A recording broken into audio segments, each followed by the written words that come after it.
सुप्रभात बच्चों। आज मैं सुधा अस्थाना काव्य सौंदर्य के तत्व के अंतर्गत आपको रस पढ़ाऊंगी। आप अच्छी प्रकार से रस को ध्यान से पढ़िएगा। रस का अर्थ है आनंद, अर्थात काव्य से जिस आनंद की अनुभूति होती है वही आनंद रस है। कहानी, उपन्यास, नाटक, कविता आदि को पढ़ने, सुनने या देखने से जो आनंद प्राप्त होता है वही रस कहा जाता है। बच्चों, कहानी, किसी भी कहानी को सुनकर, उपन्यास को पढ़कर या रंगमंच पर नाटक को देखकर या कवि सम्मेलन में कविताओं को सुनकर जो आनंद हमें प्राप्त होता है वही रस कहा जाता है। सर्वप्रथम भरत मुनि ने अपने नाट्यशास्त्र में रस निष्पत्ति के संबंध में लिखा है, विभावा अनुभाव व्यभिचारी भाव संयोगाद रस निष्पत्ति। क्या मतलब है? अर्थात विभाव, अनुभाव और व्यभिचारी भावों के संयोग से रस की निष्पत्ति होती है। रस काव्य की आत्मा है। जो स्थान शरीर में आत्मा का है वही काव्य में रस का है। जिस प्रकार शरीर से अगर आत्मा निकल जाए तो शरीर निर्जीव हो जाता है, उसी प्रकार अगर काव्य में रस नहीं है तो वह रस भी निर्जीव के समान है। उसमें कोई भी स्थान रस के बिना काव्य का नहीं रहता है। रस के मुख्यतः 4 अंग होते हैं। पहला है स्थायी भाव, दूसरा विभाव, तीसरा अनुभाव और चौथा संचारी भाव। बच्चों, इसे आप समझ लें कि स्थायी भाव किसे कहते हैं।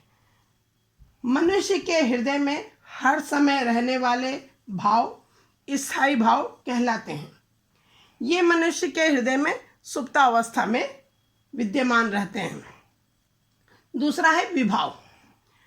स्थायी भावों को जागृत करने वाले या उद्दीप्त करने वाले कारणों को विभाव कहा जाता है। तीसरा भेद है अनुभाव। अनु का सामान्य अर्थ है बच्चों पीछे या बाद में। तो व्यक्ति के मन में उत्पन्न वे भाव जो विभाव के बाद उत्पन्न होकर रस निष्पत्ति में सहायक होते हैं उन्हें अनुभाव कहते हैं। समझ में आए बच्चों? और चौथा अंग जो है संचारी भाव। संचारी भाव किसे कहते हैं समझो। स्थायी भावों को अधिक पुष्ट करने वाले ऐसे मनोविकार जो पानी के बुलबुलों के भांति उत्पन्न होते हैं और मिटते रहते हैं उन्हें संचारी भाव कहते हैं। समझ में आ गया होगा आपको? ध्यान दीजिए आगे। रसों की संख्या 11 मानी गई है। पहला, इधर मैंने आपको रस बताया है, 11 रस हैं और इधर इनके स्थायी भाव लिखे हैं। प्रत्येक रस के ये स्थायी भाव हैं। श्रृंगार रस, इसका स्थायी भाव है रति। हास्य रस, स्थायी भाव हास। करुण रस, स्थायी भाव शोक। वीर रस, स्थायी भाव उत्साह।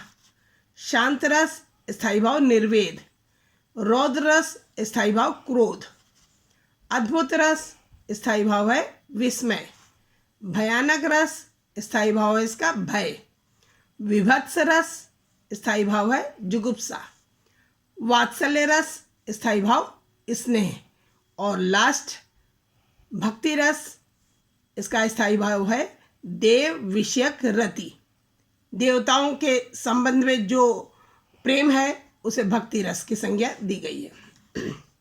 अब पहला रस आप पढ़ेंगे श्रृंगार रस। इसकी पहले परिभाषा समझिए।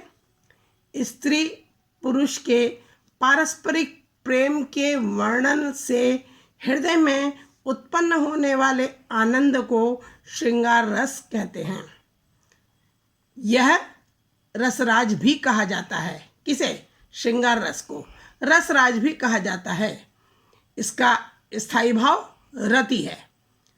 बिहारी लाल जो हिंदी के रीतिकाल के कवि हैं, उन्होंने श्रृंगार रस में ही अपनी सभी अधिकतर रचनाएं श्रृंगार रस में ही रची हैं।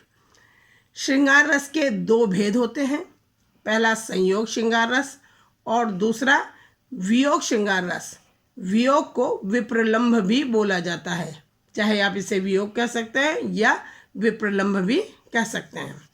पहले पढ़ेंगे संयोग श्रृंगार रस।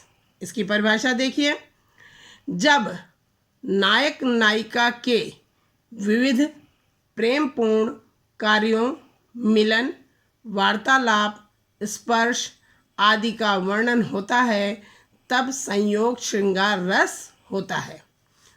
उदाहरण देखिए, बतरस लालच लाल की मुरली धरी लुकाए, सोह करे भोहनी हंसे, दैन कहे नटी जाए। ये दोहा बिहारी लाल का है।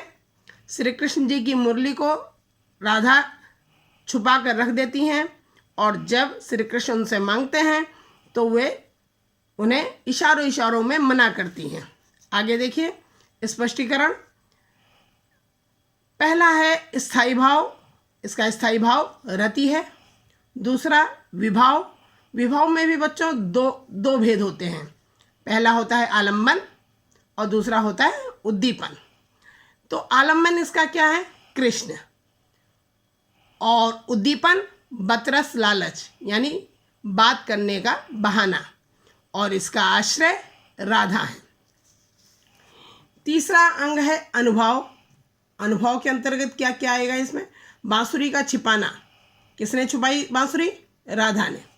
भौहों में हंसना, जब वो श्री कृष्ण मांगते हैं तो वो भौहों में ही हंसती हैं। इसी तरह से श्री कृष्ण को भान हो जाता है कि मेरी मुरली राधा के पास ही है, और जब वो मांगते हैं तो फिर मना करना भी अनुभव के अंतर्गत आता है आदि। और चौथा है भेद संचारी भाव। संचारी भाव के अंतर्गत आएगा हर्ष, उत्सुकता, चपलता आदि। ये चारों ही अंग इस उदाहरण में हैं, अतः यहाँ पर संयोग श्रृंगार रस है। अब इसी का श्रृंगार रस का ही दूसरा भेद है वियोग या विप्रलंभ श्रृंगार रस। अब हम इसे भी पढ़ेंगे, बच्चों ध्यान दीजिएगा। प्रबल प्रेम होते हुए भी जहाँ नायक नायिका के वियोग का वर्णन हो, वहाँ वियोग श्रृंगार रस होता है।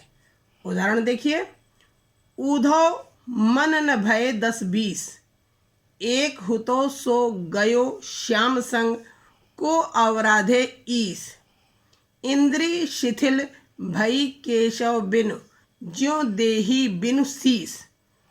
वर्णन देखिए कहाँ का है, जब श्री कृष्ण मथुरा चले जाते हैं और गोपियाँ उनके विरह में ब्रज में व्याकुल हैं, तब श्री कृष्ण अपने मित्र उद्धव को, गोपियों को और सभी नंद बाबा को, यशोदा माता को और ग्वाल बालों को, सबको समझाने के लिए ब्रज में भेजते हैं कि जाकर उन्हें योग का संदेश दे के आओ। जब उद्धव गोपियों को अपने योग का ज्ञान देते हैं, फिर गोपियाँ उद्धव से क्या कहती हैं, यह इस उदाहरण में वर्णन है कि उद्धव मन न भये 10-20। गोपियाँ कहती हैं, हे उद्धव, हमारा मन तो एक ही है, 10-20 नहीं है। एक हुतो सो गयो श्याम संग, को अवराधे ईश। हमारे पास एक ही मन था, वह श्याम सुंदर के साथ मथुरा चला गया। अब जिस ब्रह्म की उपासना के लिए आप कहते हो, उस ईश्वर की आराधना कौन करेगा, हमारा मन तो श्याम के संग चला गया है। इंद्री शिथिल भई केशव बिन, ज्यों देही बिनु शीश। गोपियाँ कहती हैं, हमारी समस्त इंद्रियां, हाथ पैर आँख नाक सभी केशव श्री कृष्ण के बिना शिथिल हो चुकी हैं। हम उसी प्रकार जीवन जी रहे हैं जैसे बिन ज्यों देही बिनु शीश, यानी जिस शरीर पर सिर नहीं है, बिना सिर के जैसे धड़ बेकार होता है, उसी प्रकार से हम श्री कृष्ण के बिना जी रहे हैं। अब स्पष्टीकरण देखिए। पहला स्थायी भाव रति, दूसरा विभाव। विभाव में दो खंड होते हैं, बताया मैंने आपको। आलंबन, यानी आलंबन कौन है, कृष्ण। और उद्दीपन, उद्दीपन है उद्धव का योग संदेश। और आलंबन के अंतर्गत ही आश्रय आता है, आश्रय है गोपियाँ। तीसरा अंग है अनुभाव। अनुभव होगा इसका विषाद, दुख। और चौथा है संचारी भाव।